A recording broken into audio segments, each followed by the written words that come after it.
We thank you for being here. Yep. And we'll just start out by letting you just tell us a little bit about yourself, your qualifications for the position, why you're running, things like that. Well, as I was telling him, it started when I was, I guess, a little frustrated with my son in school where, he was having difficulties in school. We went through a lot of things with him. And long story short, in the end, he ended up getting a college degree in mathematics and computer science. So that was kind of my beginnings of it. And over the years, my dad had been the mayor of Wrenshall for many years. And I watched him come home every night and be frustrated. I said, not for me, never going to do that. I have a sister who is a Democrat and a brother who's a Republican.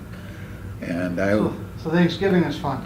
well, I thought of myself as an independent for many years. And then I decided, well, am I really an independent? And I started searching around, and I went through all of them. and I finally ended up with Republican because I wanted to be able to affect some change.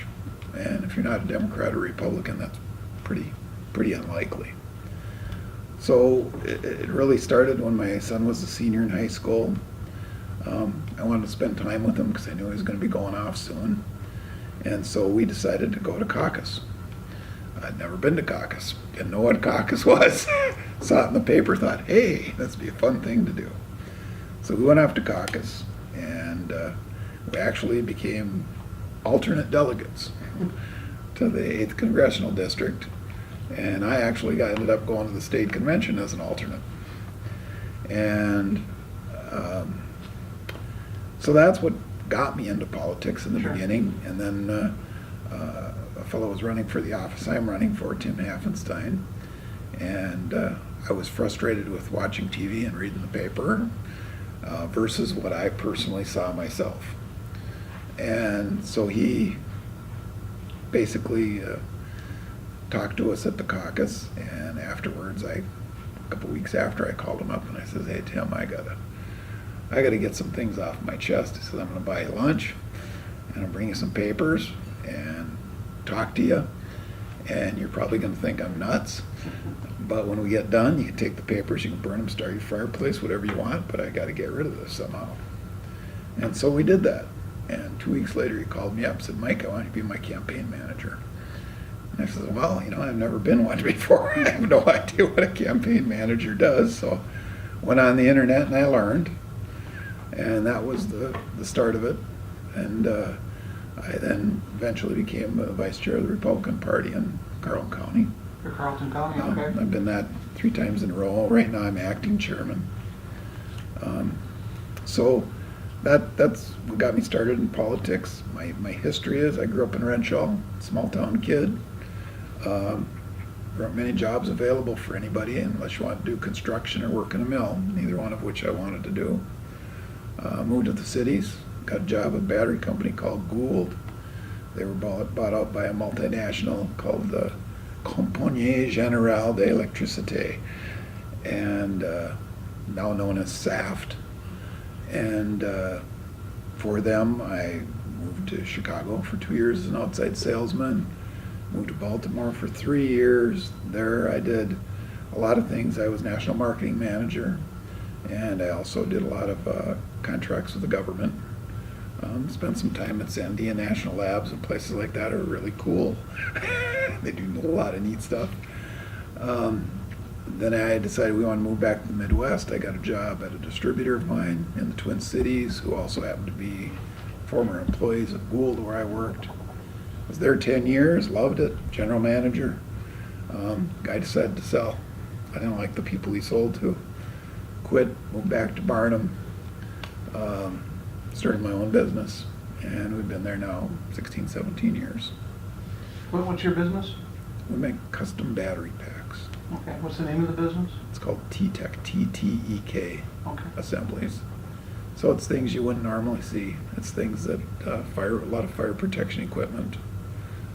When they go into a fire, they wear a little infrared headset because kids will it's mostly smoke in the beginning. Kids will climb under stuff, they can't find them, they've never been in the house, they don't know what it looks like. Yeah. So they wear these little infrared detectors. Yep, I'm familiar with that, yeah. And so we make batteries for that, and they've got to be made in such a way so that, you know, they can withstand the fire and all that kind of stuff. So Oh. I made a lot of neat batteries. I made the battery, the first battery that did the multi-function tool that built the space station. Congratulations, So- that's impressive. So cool stuff like Yeah. that, a lot of really neat applications over the year. I made the first battery for the first stun guns ever made. Oh. So a lot of fun stuff. It's been, as you know, an engineering guy, it's been really fun to be able to see new products before anybody sees them and work in the designs with plastics and metals and all kinds of different materials to come up with a solution for the customer. Politically speaking, so you've been a campaign manager, but this is your first run for office, right? I'm actually on the school board in Oh, Barnum. you are right now, in Yeah. Barnum? Yep, Okay. skipped over that one. Okay, so would you do both things, or would you have to resign from that? I'm not running this year for school Okay, board, all right. so. How long have you been on the school board? This is my 4th year. 4th year, okay. And then why did you decide to pursue this position? Basically because I felt on the school board, I had, as one person, generally, I had limited ability to affect change. I feel at the state, right now, the House is controlled by the Republican Party, that I'll have a lot more ability to affect change. I also think, I'm a big believer in variety, and Democrats have held positions in our area for quite a while, and I'd like to make it 1-and-1. Mhm. I think that's a better mix. I'm a big proponent of the original Constitution and divided government. I think the concept that everybody should get along and have good government is diametrically opposed to what the founding fathers wanted. They wanted people to fight. They wanted it to be difficult for things to get through because they only wanted the things to get through that were important, that everybody really supported. Sure. What do you see that sets you apart from the incumbent, or how do you see yourself different or the same, or? I guess what probably sets me apart from just about everybody is I don't have my own agenda per se. Mhm. And I've had many discussions with my father over the years, having him being a mayor, about what is it that people expect you to do as an elected official. And my feeling is, first and foremost, I'm there to do what they want me to do. Not necessarily what I want to do.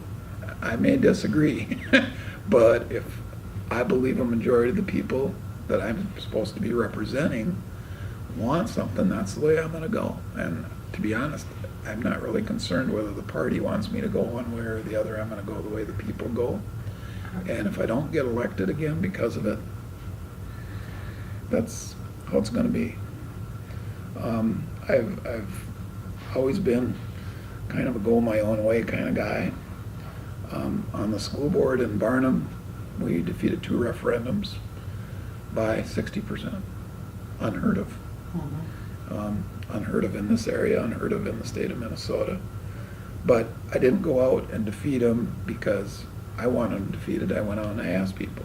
I said, here's the facts. Mhm. What do you want?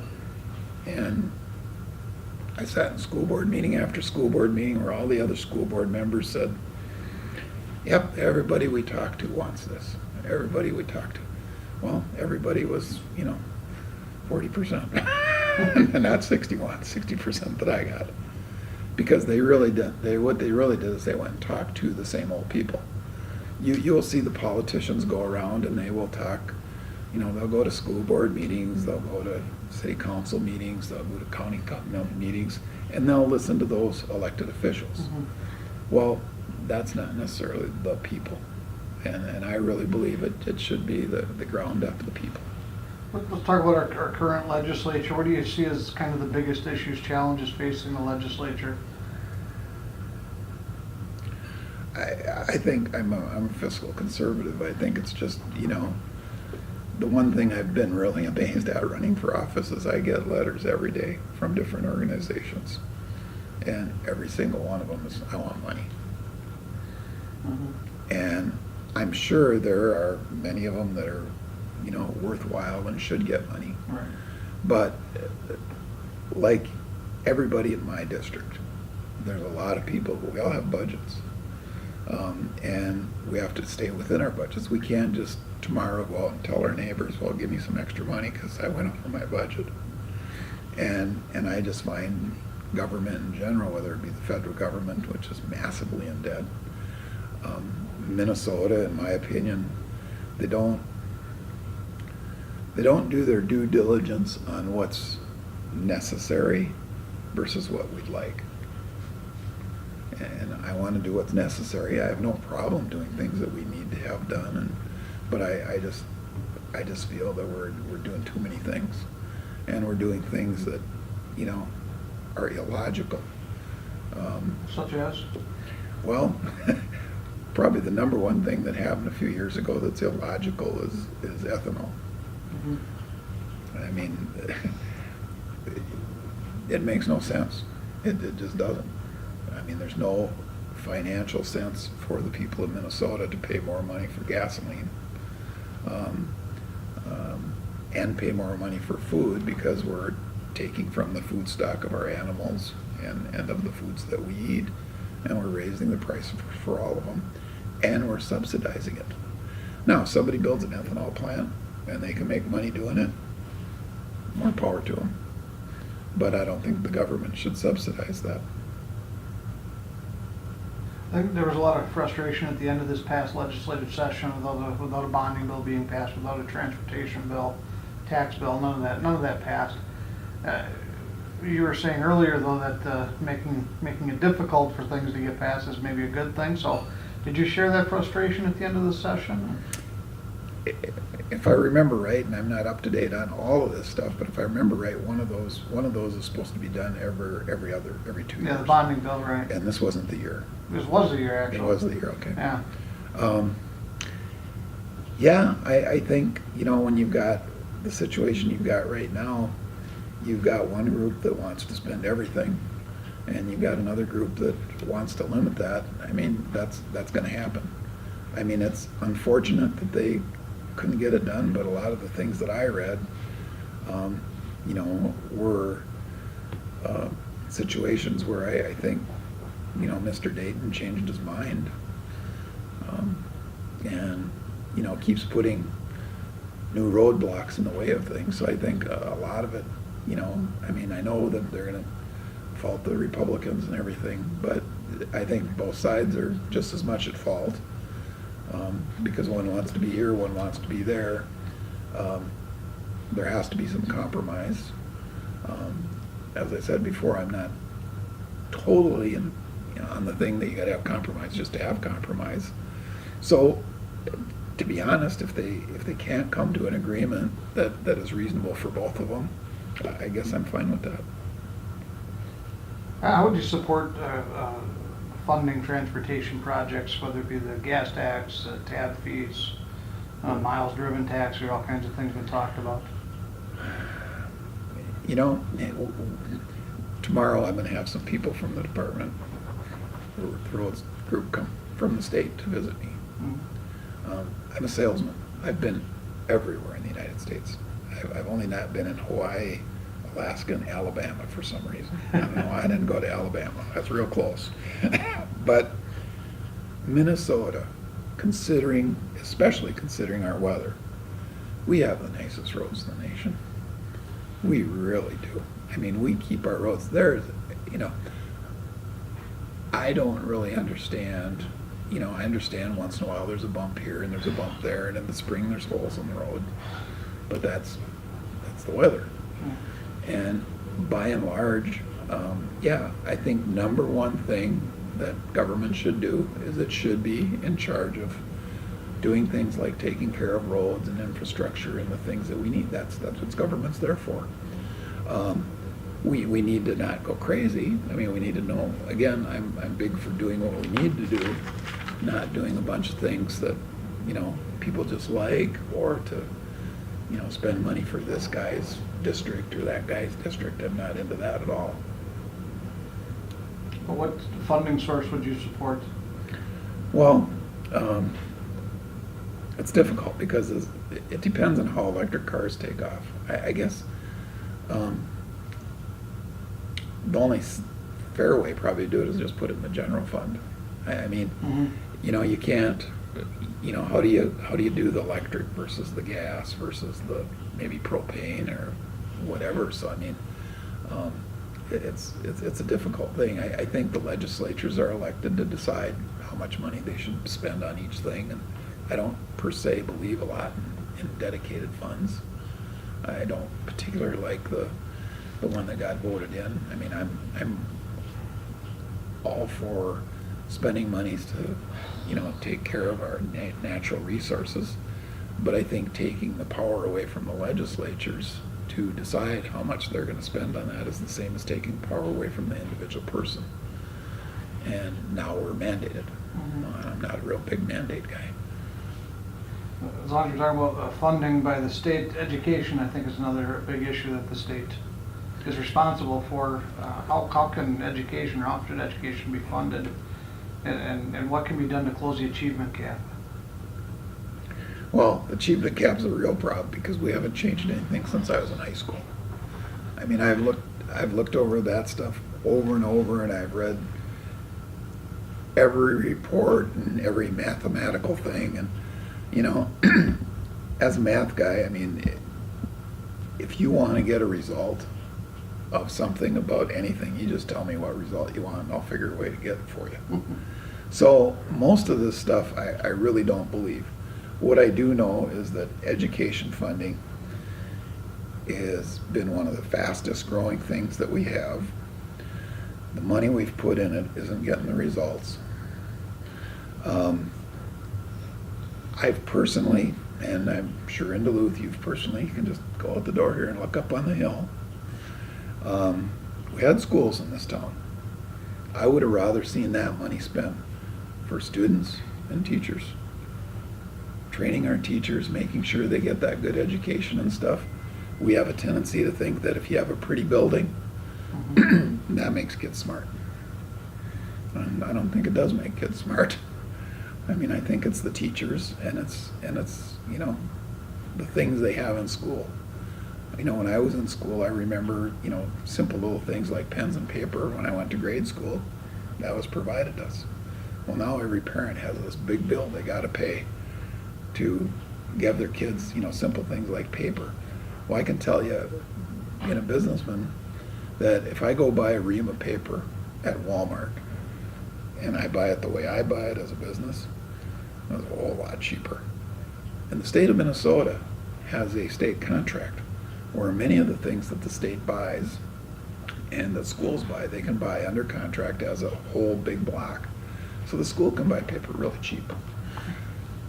So some of those things that are making it hard for lower income people, maybe a couple $100 isn't a big deal for most people, but for a lower income person or somebody that's struggling, that's a lot of money for them to spend. So yeah, I mean, it's a problem, but we're just not directing our money in the right way, I don't think. The skyrocketing cost of healthcare, health insurance has prompted some to say we need to do away with MNsure. What do you think? To do away, start all over when it comes to the Affordable Care Act, or what tweaks might be necessary? Well, I haven't been a guy that's been on insurance a lot. I did have open heart surgery. At one point I had a new valve put in. So I have some experience with medical things.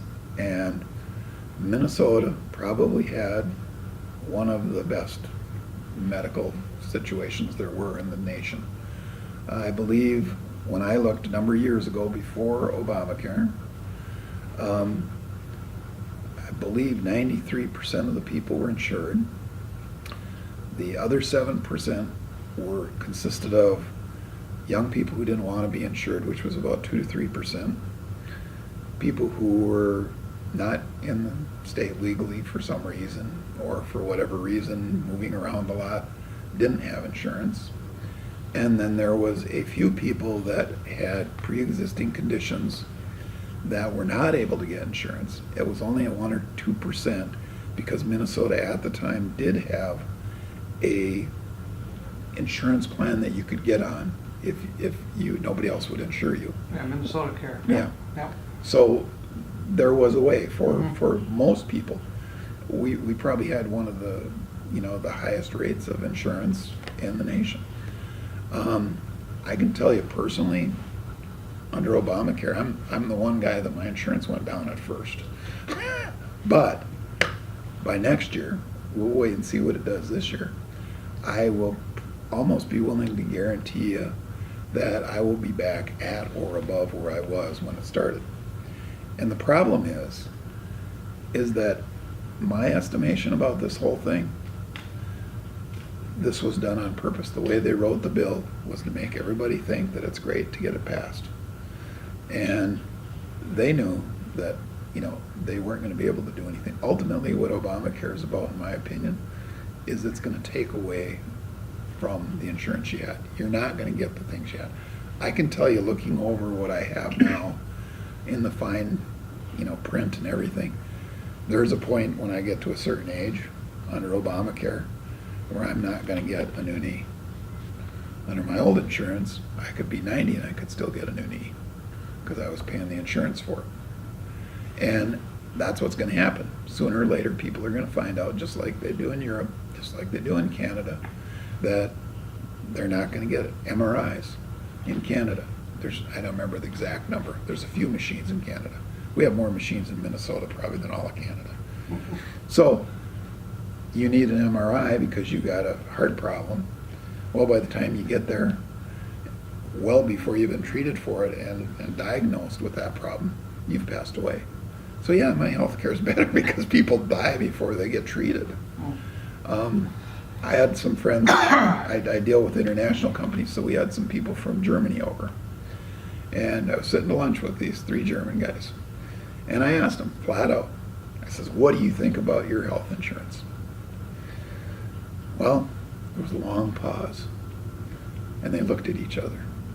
And I says, thanks for your response. And they said, well, we didn't answer. I says, no, you answered. I said, if you had liked your health insurance, you'd have right away said something. If there was a really big problem with your insurance, you would have probably said something right away. But what you did is you're in limbo. You don't really like it, but you don't really want to say anything bad about your country. So you didn't say anything. And you were thinking a really long time. So, I know insurance is a difficulty, but, at one point, a lot of businesses, larger business, were able to provide health insurance for people. It was part of their benefits package. Right. And, slowly but surely that, got destroyed because some people got greedy. You had people that, through different bargainings and things like that were getting insurance that was way better than others, like congressmen. And they have a much better insurance policy than anybody else. Are they different from us? I mean, why do they get a better deal? They should have the same insurance that they give to the rest of Americans. Do you support state investment to expand broadband deeper into rural areas, the so-called border-to-border broadband push? That's a really tough question because obviously when they did the phone system many years ago, that's what they did, and it was a really good thing for people. I don't know if it equivocates to today. I'm kind of a computer geek, and I know that pretty much anybody can get internet through satellite or something like that. It is somewhat expensive. I've been in a lot of rural areas in Carleton County. I've been in Ottumba County, or township. There's like 5 people there. And you're out on a farm, and it's just farm, and a few miles away there's another farm. And they've made it in school where it's somewhat difficult to do school without having internet access. When I look at my internet access, I use it a lot for business. It's nice for home because, I can look up things I want to look up politically and stuff like that really easy. Is it an absolute necessity to live your life? Well, not really. So the question is is the expenditure worth what people are getting for it? There's a lot of movements out there that are basically pushing people more and more out of the country, trying to move them into the cities. You know, a lot of the environmentalists want to do that. Well, should we be spending all this money if that's what's really happening? A lot of people out in the farms in my area are getting older. They don't have any children that seem to be wanting to take over the farm. And it's getting harder and harder to farm. And so these farms are 100 years old. You know, if they don't continue on with that farmland's going to go into something else, and maybe nobody's going to live there anymore. So to go out to that township with broadband, you know, there are some areas down in the cities and where there's a lot more density of population where it makes sense. Everybody in the towns in Barnum, Cloquet, Moose Lake, Carlton, Rancho, Cromwell, they've all got broadband in their city. They just don't have it out in the country. So I can't give you a definitive answer on that. There's a lot of issues. So if you're elected, what would be your top priority? What would you hope to be known for? I would hope to be known for listening to the people, trying to do my best to find out what all the people need, regardless if they're on my political side, not on my political side. I still represent everybody. So I would really like to be known for the guy who did what people want. My dad as mayor got elected many times in a row. He always used to lament over the people that didn't agree with him. And I says, well, you got elected this many times in a row. Must have been a few that agreed with you. And I'd like to be that. I'd like to do my 2 years, and when I get done, people vote for me again because they agree with me, not because of any, you know, political affiliation or I belong to some other group or I'm somebody's buddy, but because I did a good job for them. Why are you the better pick than the incumbent? So I don't think the incumbent's for everybody. I think he has his special groups that he represents, and he votes that way. I can tell you I will not always vote Republican. I'll vote for what I think the people really want, and I'll do my best to listen to their viewpoints as best I can to be able to do that. Okay. Any closing thoughts? You have about 1 minute. Closing thoughts, didn't think of that one.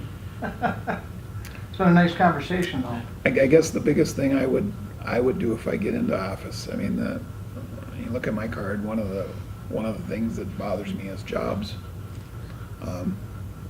We have, in all my life, since I was little, they really haven't done anything in Carlton County to improve the job situation.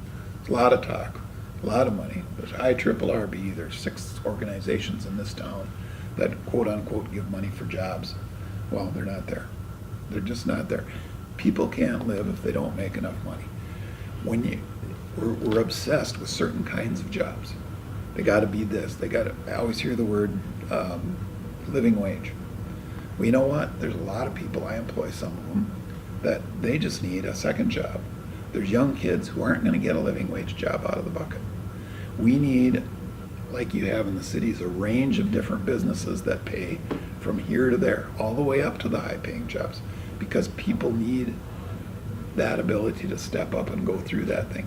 Right now, you'll go on the Minnesota website where they have the job service, and you will find name after name after name of people looking for a job that already have a job, that are trying to move up because they're underemployed. The reason they're underemployed is because there aren't any businesses here.